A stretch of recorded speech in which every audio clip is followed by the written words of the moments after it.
How does a man, gifted by God with unmatched wisdom and riches, fall so tragically? How could Solomon, once revered and blessed beyond measure, lose his way in his final days, leaving a legacy marred by regret and compromise? Known for his wisdom, King Solomon's journey from divine favor to spiritual ruin is a gripping, cautionary tale. This is the story of how the world's wisest man found himself ensnared by his own decisions, with his final days haunted by the echoes of his compromised faith.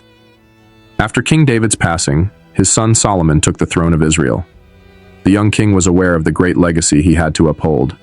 Yet instead of seeking power or riches, Solomon humbly turned to God in prayer, asking for wisdom to govern his people with fairness and justice.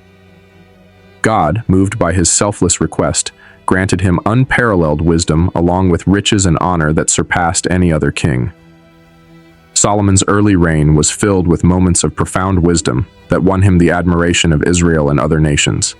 His wisdom became legendary, showcased in the famous Judgment of Solomon, where he discerned the true mother of a child claimed by two women. His insights not only settled disputes, but also built alliances as rulers from distant lands sought his counsel.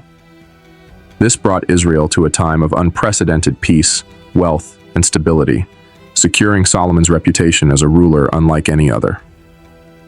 One of Solomon's greatest achievements was the construction of the first temple in Jerusalem, a place for Israel's worship of God. This grand temple, built with the finest cedar wood and adorned with precious metals, symbolized Israel's dedication to God and stood as a testament to Solomon's faith and ambition. Solomon devoted 7 years to its construction, calling upon his alliances and the best resources to ensure its splendor. His prayer at its dedication echoed the pure devotion he once held, a pledge for Israel to remain true to God.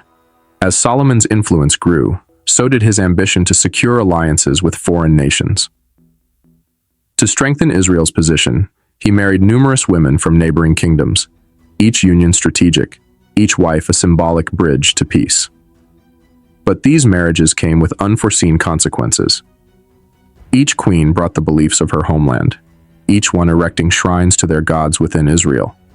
Solomon allowed this initially to placate his queens, but over time, he found himself drawn into these practices. A subtle but profound shift began, distancing him from the God he once served so devoutly. What began as tolerance gradually evolved into participation.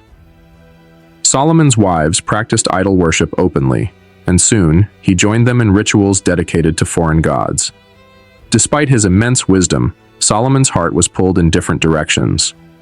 The king's mind, once clear and focused on his faith, became clouded by conflicting loyalties. His palace, once a place of worship and wisdom, now housed symbols and idols of gods foreign to Israel's traditions. This compromise marked the beginning of his fall, as the very wisdom he'd relied upon became entangled with desires he once rejected. Solomon's grand visions demanded resources and manpower. He embarked on vast building projects, including fortified cities and a massive palace. To finance these efforts, he raised taxes and imposed forced labor on his people.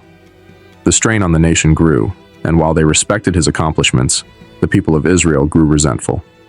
The once beloved king's ambition had become a burden, with Solomon prioritizing grandeur over the well-being of his subjects. The seeds of dissent took root, a foreshadowing of the division that lay ahead. Despite Solomon's growing detachment, God had not abandoned him. Prophets came to Solomon, warning him of the path he was treading.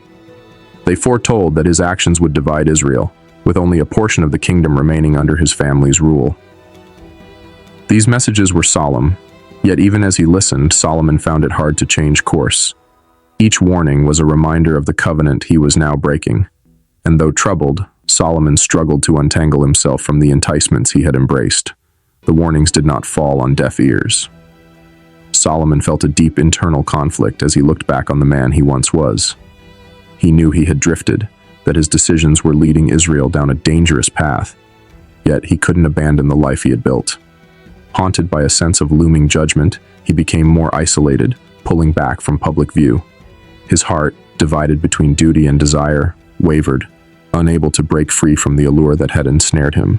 In his final days, Solomon saw both his accomplishments and his regrets. His wisdom, wealth, and the temple, were his crowning achievements. Yet these victories were overshadowed by the shrines and altars that dotted the land, symbols of his compromises. He knew that his legacy was tarnished, that his spiritual failings would cost Israel dearly. The people he once inspired would feel the consequences of his divided heart, and the kingdom would suffer for his choices.